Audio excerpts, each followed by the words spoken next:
Podcasts are hot right now. How do I know? Well, you're listening to one right now, aren't you? But you might be wondering, how on earth do I get my voice out there and start my own podcast? It all seems so intimidating. Between hosting and platforms and monetization, it can get real complicated real quick. Well, I'm going to let you in on a little secret. We started this podcast over 2 years ago, not knowing clue one on how to do it.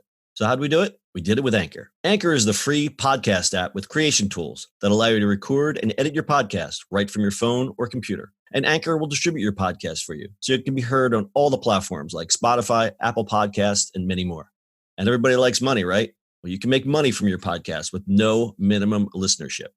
It's everything you need to make a podcast in one place. So go right now, download the free Anchor app, or go to Anchor FM to get started. It's the eCommerce Minute, your daily dose of e-commerce, tech, and retail news with your host, John Suder, Bart, Mroz, and Brittany Blackman. The eCommerce Minute is a production of SUMO Heavy, a digital commerce consulting firm located in Brooklyn, New York, and Philadelphia. Find us on the web at sumoheavy.com. It's eCommerce Minute episode 692. In today's episode, Jack Dorsey to donate $1 billion to fight coronavirus. That's a billion with a B. Over the past few years, there's been a crisis or two that has forced us to seek help from the 1%. Of course, it's usually not just asking the billionaires for help. It's more or less that a CEO sees the crisis and then thinks it would be good PR to donate to the cause. Most of us have been feeling that these donations have been a little disingenuous historically, but COVID-19 might be changing this. With a growing backlash and a new socially conscious consumer awakening, CEOs are starting to do their part and help improve conditions for their employees, stakeholders, and our country. We've seen this manifest in huge donations to COVID panic relief funds from Google, Facebook, and Alibaba, to name a few. But another social media CEO has taken it to another level. Jack Dorsey, the multi-billionaire CEO of both Twitter and Square, pledged $1 billion with a B to fight back against COVID-19. Dorsey made the announcement via a tweet, of course, that said, "I'm moving $1 billion of my Square equity, approximately 28% of my wealth, to #SmartSmall LLC to fund global COVID-19 relief. After we disarm this pandemic, the focus will shift to girls' health and education and UBI." End quote. The money will come from his stake in Square stock, as Dorsey holds a higher percentage of equity compared to his only 2% ownership in Twitter. Not only is the amount of cash different from previous donations, the transparency is a refreshing twist. Dorsey shared a Google Doc link to show how the money will be utilized. The initial grant from Start Small, Dorsey's newly formed charitable organization, will donate $100,000 to America's Food Fund. This charity offers meals to people who are disadvantaged due to the virus outbreak. Dorsey, who has been criticized in the past for his lack of transparency around philanthropic efforts, said he was creating the LLC for flexibility and pledged to use the Google document to update the public on its latest grants, stock transfers, and sales. We get an approval bark from Bella in the background there. According to the Wall Street Journal, Dorsey's generous pledge signifies one of the largest financial contributions to the battle against COVID-19 by a CEO. A number of other current and former high-profile multi-billionaire CEOs have said they will financially help deal with the health crisis. The philanthropists include Bill Gates and Jeff Bezos, who each pledged $100 million. Hopefully, this newly emerging CEO activism keeps up and goes beyond the COVID-19 crisis. All right, Jack Dorsey gets a bell from me. I am not a Jack fan. I think he's a weird dude, and I don't like what he does at Twitter. I don't agree with some of the policies, but I give him another bell. That's a bell. I kind of agree. Yeah, he's killing it. Yeah, and here's the one thing that stood out. So if Joe Average says, wow, so-and-so gave $10 million and he's a billionaire, he's really generous. Well, that $10 billion in scale would be like you giving, $3.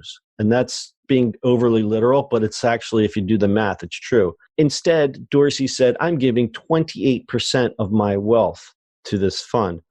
Where have you ever seen someone say, I'm going to give X percentage of my wealth towards Y? I know. Nowhere. I know. You've never seen it. So it's completely transparent. He's got everything spelled out on this Google Doc that anyone can look at. We're looking at it right now. The doc's called #SmartStartSmall Tracker. He's got all the things. So the first one, as we said, was America's Food Fund. The second one is Mayor's Fund LA. There's $2,100,000 in there. On the 13th, he donated $2 million to Direct Relief. It's Team Love Direct Relief. support direct release emergency response, supports healthcare orgs and professionals who care for medically underserved communities. And on the 13th, also another $1 million, masks for the people. Provides free masks, hand sanitizers, and test kits for the incarcerated, formerly incarcerated, violence interrupters, elderly in our community, and most vulnerable Black and brown loved ones in urban and rural communities. So the guy's doing actual good things with his money. He is not the Satan that we all thought he was. Imagine that. But Bart, I don't know if you were following this, but there was a movement only mere weeks ago that they were trying to get him off of Twitter's board because he's such a, because of the policies. We say he's going to move, right? He's going to move to Africa, right? Yeah. So the activist board members were like, they're buying up shares and saying, "Oh, you're going to," because Dorsey was like, "Yeah, I was going to go to Africa for a year and like study some things and work a business down there." And they're like, "It's an election year. You run the most volatile social media platform ever created, and you're just going to go hang out in Africa for a year?" I don't think so. They were going to kick him off the board. And now all of a sudden, he's on people's shoulders. Like, wow. Also, he gets to run two different companies, which is, by the way, I don't understand. And I don't he understand does it. And he two huge companies. They're not small. I don't agree with that. Listen, you chase two rabbits, you catch neither. I mean, it's like, how do you divide your time like that? And of course, he's this real Zen guy. He's like, he goes in, silent yoga. Just got back from my month-long silent yoga retreat. Yeah, people are like, dude, what? Could you even be more tone deaf to the world right now? As people are like, spend their days on Twitter or tearing each other down. I just got back from my silent yoga retreat. It's like, blows my mind. Listen, guy's smart. He created Twitter. He created Square. He's a brain genius. But what is this? Like, you can't do two things. You can't divide your attention that way. I don't care how smart you are. I don't know. That's just my opinion. But yeah, he almost got kicked off of Twitter, a mere 4, 6, 8 weeks ago. Yeah. But now he's doing good things. So, hey, I'm not going to knock him for this. I think this is great. I think this is awesome. I'm definitely going to keep an eye on this one because this is a good thing.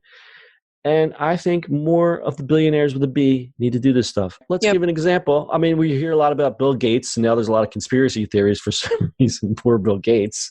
Bezos, Zuckerberg. Where's Michael Bloomberg? Ugh, don't. Politics aside. I mean, we haven't heard like him donating any money. I don't know. It's just weird. Billionaires are weird people, and I'm not gonna empathize. But when you have that kind of money, no matter what you do, I guess you got a target on your back. So I don't know. True. But I like what Dorsey's doing. He's being very transparent. Let's talk about another billionaire, Mark Benioff. Like, he's been seen out, like, doing things, like, because he doesn't want someone to come back and say Benioff sat on his money and did nothing. Like, he's basically documenting and saying, I'm going out and I'm helping these people. This is what I'm doing. I'm donating my time. He actually did a thing. He said, Benioff, CEO of Salesforce, tweeted a call for action to his fellow CEOs. He challenged them to join him in his promise to put into place a 90-day layoff pledge. Benioff said he wanted to encourage other leaders to do their part by helping workers keep their jobs during this unprecedented time period. So hats off to Benioff. He's one of the good guys. And then Morgan Stanley, they're like, well, maybe we're going to lay people off. I don't know. Anybody who trusts a banker needs to get their head examined. That's tea. It's tea. Anyway, we could go on, but yeah, that's good for Jack Dorsey. If you want to look it up, just go on Jack Dorsey's Twitter feed. It's at Jack on that evil place Twitter. And we're going to finish this one up a little stat time. Twitter is currently valued at $24.6 billion with a B. Twitter's total revenue in Q4 2019 reached $1.01 billion USD dollars with a B. And Twitter advertising revenue totaled $885 million, an increase of 12% year over year. That seems low. Well, how else do they make money? Bart, how else does Twitter make money? Just the ads, really. Yeah, but it's only saying $885 million. It seems low. I mean, compared to Google. It's been losing money a lot. I mean, yeah, but it only makes it's the problem with Twitter is like they only make money on their own sort of feed. If you have a third party, they don't have ads in it. Yeah, true. Very interesting. I think we should do more stories about Twitter because it is an interesting platform. I'm keeping my eye on Instagram. I think that's, as everyone's saying, it's the next big e-commerce platform. Twitter, they make some changes, make it more friendly place, I think there's some possibilities there. But Twitter is a weird place. Yeah, it is. A weird, evil place. If anyone wants to see how weird it is, just like look at any radical political person's responses. I'm talking like look at like AOC.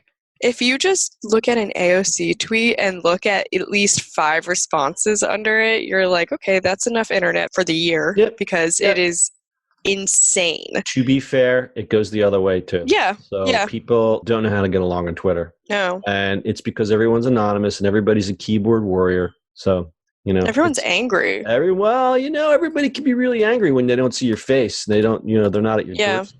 But if dehumanizing. If you had the same argument in a bar, you'd wind up either shaking hands or fist fighting outside in the parking lot. But instead, it just goes on and on and on because everyone's quote unquote anonymous. It's not good. Right. I don't like it. All right, that's enough. That's your e-commerce minute for today. We'll see you on the internet tomorrow. That's it for today's show. If you like the show, do us a favor and subscribe or leave us a review on iTunes.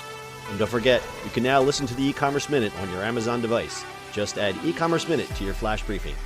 And finally, if you have a comment or suggestion or just want to say hi, find us on social media at SUMO Heavy.